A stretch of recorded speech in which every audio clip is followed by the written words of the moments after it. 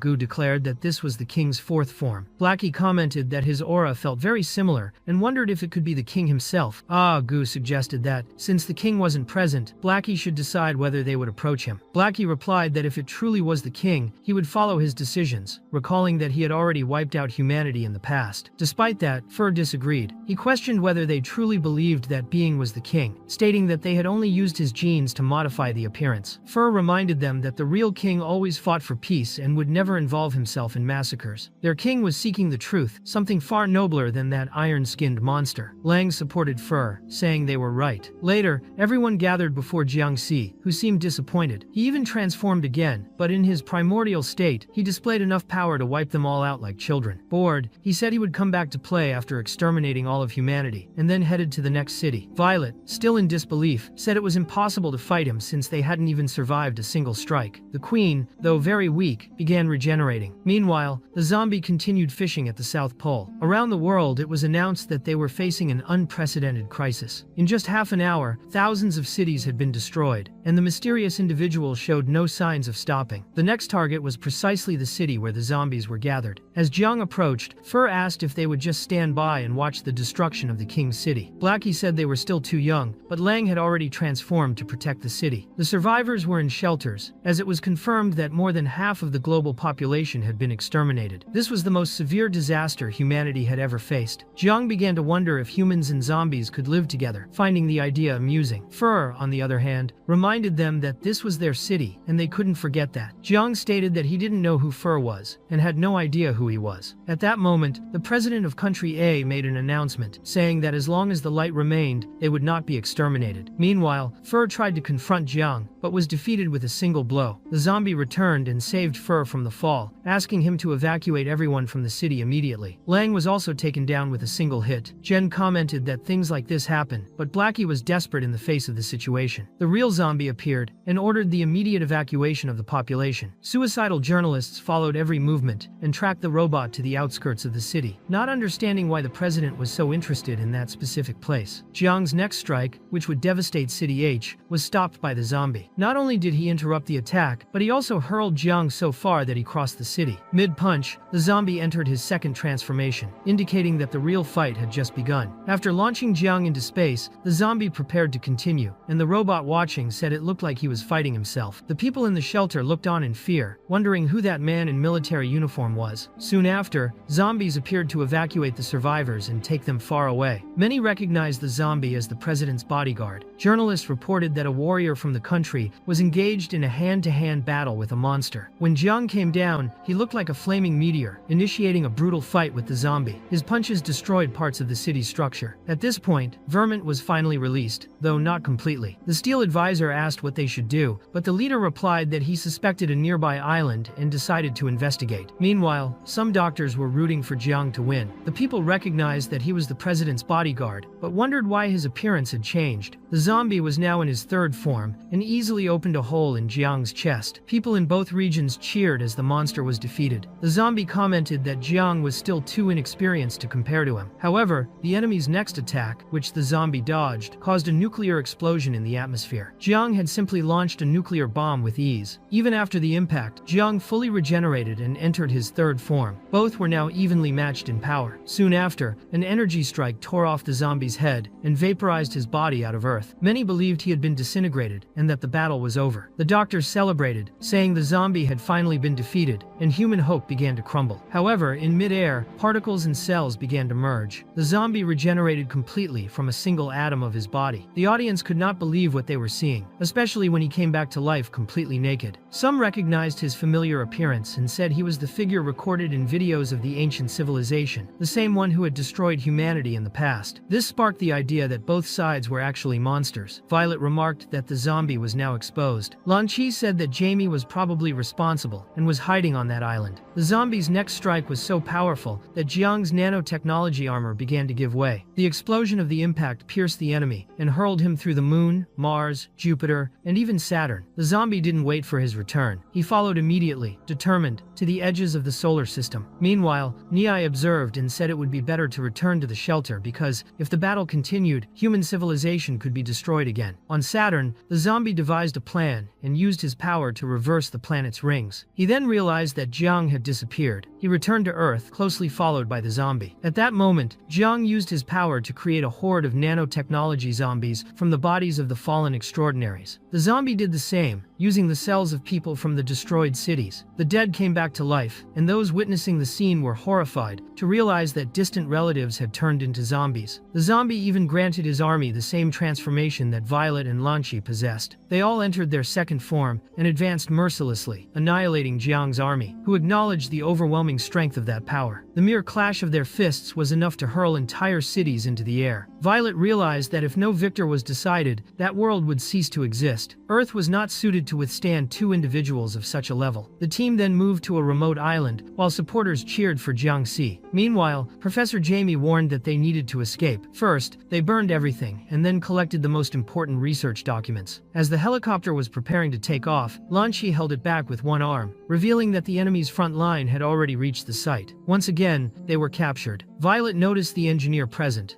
and asked if he was an elder. She had imagined someone grand like a mecha, but in front of her stood only a frail man. She wanted to know how to end the battle, but he claimed to know nothing. The young woman insisted until Lanchi decided to force him to talk. He used the same trick as the zombie and infected him with zombie cells, controlling his mind briefly. Under this effect, the engineer revealed that inside a box there was a terminal button capable of disintegrating the nanomaterial with Jiang's genes. Without those machines, his physical form would vanish. Violet pressed the button, but nothing happened. The engineer regained consciousness and could not understand why the device had failed, since without a mechanical body, Jiang should not be able to survive. That was when Jiang revealed his fifth transformation, creating a flesh body and showing that he no longer depended on mechanical structures. He declared that even without a body he could still exist, making everyone question what kind of creature the ancestors had once fought against. Violet stated that all of this was excessive, and Jiang explained that this was his true form. He taunted by asking why the zombie wasn't joining the fight. The zombie's army charged against Jiangxi but evaporated on impact, their particles scattering. The zombie was forced into a new form. His power resembled that of the Blood Queen,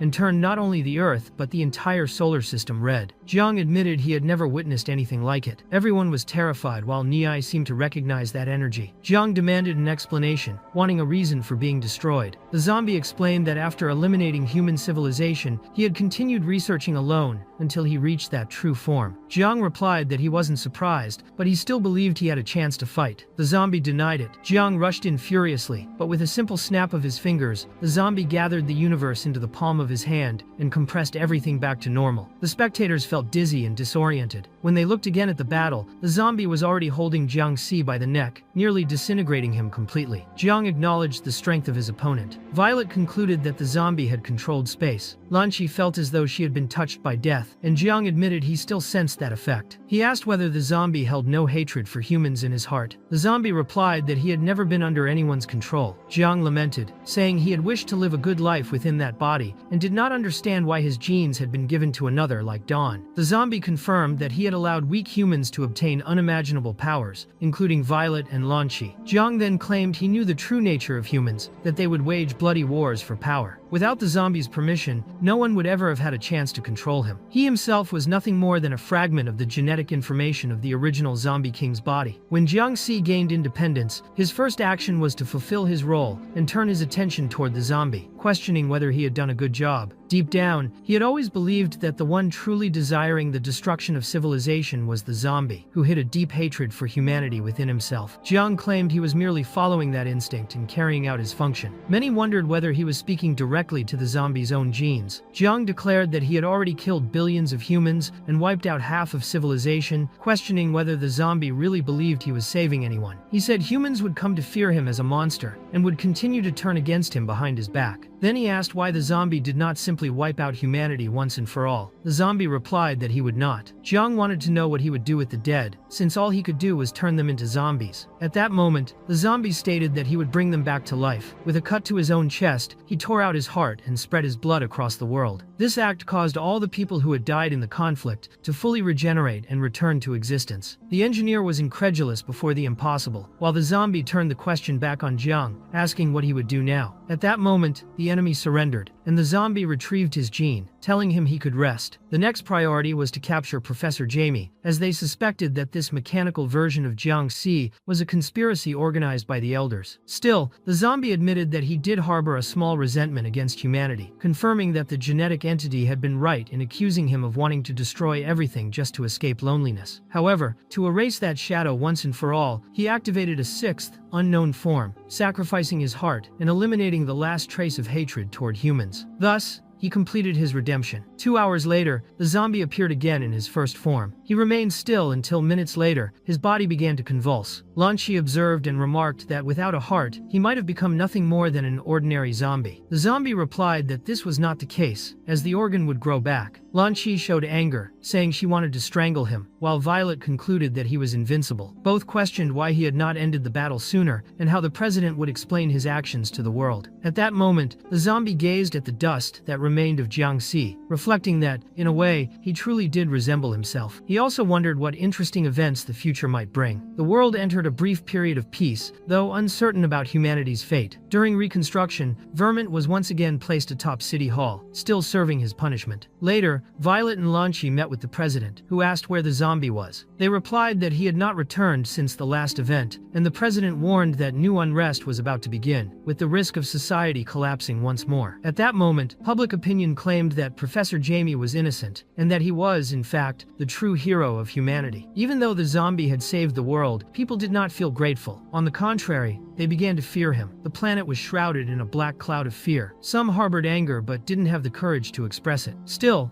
there were exceptions. Part of the population began to worship the zombie, believing he was the ultimate evolution of the human species. The situation was contradictory. Innocents worshipped the villain, while criminals revered the hero, a chaotic scenario on the verge of exploding. Outside, the world grew more agitated, but the zombie remained calm, playing video games. Blackie showed up to say that 2 young men wanted to see him. They were Ah Gui and Ah Xiao, who were waiting while drinking tea. When the zombie arrived, he asked why they had come, and the 2 soldiers saluted their king. They wanted the blessing of the king of the zombies. That same day, at 2:20 a.m., a joint law was formalized between countries A and B to manage the zombie. According to the law, the moon was transformed into a prison using nanometal technology, intended to imprison the supreme being to ensure the survival of civilization. To enforce the law, both countries created a special service with full authority to apply such measures. Meanwhile, the rebellion was reorganizing. Agui reported that the number of humans outside the city was growing, and that they were bringing more forces. Ah Xiao commented that, due to fear and discrimination, all conscious zombies had been forced to move to City H. He said that this was actually a good thing, since it meant they could find the king sooner. The group, unconcerned with the gravity of the situation, was having a barbecue using the zombies' own fire. Ah Xiao commented that, with the high housing prices, they couldn't afford a home any other way. Leaving their boss under the bridge like the vampires would be shameful. She, relaxed, lying in a hammock with her feet up, said that humans feared the zombie but could do nothing against him. That's why they didn't repress the common zombies. According to her, they should have listened to the rebellion from the beginning. Ah Gui realized something very strange was going on, because it was humans who were attacking. One of the extraordinaries announced that the law had been passed, and their mission was to capture the zombie. The leader of the rebellion thought it was idiotic, as capturing the zombie would only hasten the end of human civilization. Meanwhile, the people from the Extraordinary Academy were also taking action. Violet charged forward at high speed but was blocked by Dawn, who sprayed bullets across the path. During the confrontation, Violet reminded her opponent, who had saved the planet, and insisted there was no time for internal conflict, as she was fighting for humanity's survival. The opening created by Violet allowed Agu to slam her into the ground. The chief ordered her to stop fighting since they didn't want any more unnecessary casualties. In the meantime, the sisters managed to capture Fur and Lang. Fur was outraged, calling them traitors for abandoning the king. Blackie replied that the world was always on the brink of war, and only by cooperating with the law could they fulfill the king's wish. That's precisely why Fur ended up imprisoned when the situation got out of control. Months before the zombie management law was enacted, everyone involved was just memorizing scripts. The lines and attacks had all been rehearsed, all planned. Shortly after, the zombie himself tested the prison's resistance. With a single strike, he not only destroyed the entire structure but also opened a trail that split half the earth. The zombie remarked how impressive that was, and concluded they had mastered the ancients' nanotechnology. He said that with such techniques, humans no longer needed to fear him. People were disappointed, and Violet complained that those walls held nothing back. The leader stated there was no point trying trying to ease humanity's fear, because if the footage was released, people would be even more terrified. However, the zombie explained that everything would be fine if the material were at least 1,000 kilometers thick, the size of the moon. He also said that his brothers were working with him, as the zombies were fighting for peace and love. On the day of the operation to enforce the zombie management law, Violette reported to the Special Task Force that the mission had been a success. The equipment to be used against him was a special containment unit, created through the joint effort of 2 countries, and the technology of the ancients. This unit was located in City H, and had been proven to be effective and indestructible. This law would be the first step toward coexistence between zombies and humans. The zombie commented that he didn't know Blackie was such a good actor, because his expressions of satisfaction seemed genuine. In truth, Blackie was enjoying himself, taking pictures of the others who had been captured. The zombie, meanwhile, was reading self-help books with titles like Zombie, Travel Guide, and To Avoid Killing Humans, Become an Idol. He said that once he was detained, he would begin changing his image and his plans. The master prepared for the trip, gathered a few essential items, and was actually happy about finally going to prison. He was the first person in history to seem happy about such a thing. Meanwhile, some clueless individuals were still trying to destroy the zombie, calling him a weakling. Even some of his subordinates betrayed him. Verm mocked him, saying he'd turn into jerky and wanted to know when the king would be released, but he was quickly attacked, allowing Vermont to escape. Blackie appeared in front of the cameras asking for calm and assuring that the zombies would stay with the humans, taking the zombie to prison as planned. Vermin asked how they could betray the king, while Violet wanted to know who had fired at them since they had agreed not to fight. She said the people from Country B had worm brains. Adam reminded her that the cameras were still on, and Violette stated that hum was a word of peace between the 2 nations. That's when a bazooka shot was stopped by the zombie himself, who praised Violette's work, recognizing that her mission was not easy. She explained that the zombie had never been an enemy of humanity. He was merely using his strength to show his determination to protect human civilization. The zombie said he hoped the setback wouldn't derail the plan, but Vermont, who didn't know anything, blew up the plane in retaliation against Country B, launching the enemy extraordinaries into the sky.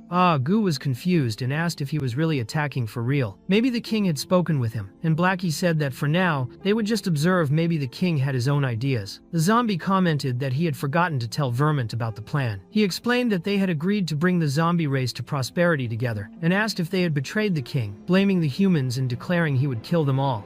At that moment, everyone realized that Vermont was out of control, and now really was destroying everything. The zombie appeared and dropped the containment unit on Vermont's head, crushing him like a nail. He asked why everyone was staring at him since the plan was just to take the enemy to prison. And so, later, Zombie was indeed successfully captured. At the CAI Special Forces headquarters, Blackie declared that that day would go down in history. They supported humanity, and from that moment on, the zombie would also be governed by law. The right to monitor him would be granted to all beings on Earth. Peace meant sharing dreams between zombies and humans. After these words, Blackie left without answering any more questions. When they stood before the zombie, the others knelt and begged for forgiveness. Blackie explained that there were many people watching, and that's why he had to say those things. The zombie broke the handcuffs and asked if his performance had been convincing, if he seemed harmless and friendly. Dawn answered sarcastically that yes, except for the part where he crushed Vermont like a nail, while showing off his second form. She added that he did seem friendly, but everyone was lucky he hadn't killed anyone. The zombie claimed it had only been a minor setback, and asked if that would be a problem. Violet explained that everyone knew how strong he was, and that the pressure he placed on others was immense. She said his small actions only served to give the people a false sense of control. What had happened didn't matter, because Phase 1 was complete. The rest of the show would take place on the moon. The plan was to use the moon to film the zombies on a large scale, like a reality show broadcast to all beings on Earth. Blackie assured that they would mobilize everyone to help him. They would assemble the best human resources team, and there would be no haters. Zombie laughed and said that was impossible, as there was no such thing as a society without opposition. Blackie asked him not to worry, stating he had his own methods and that his team was professional.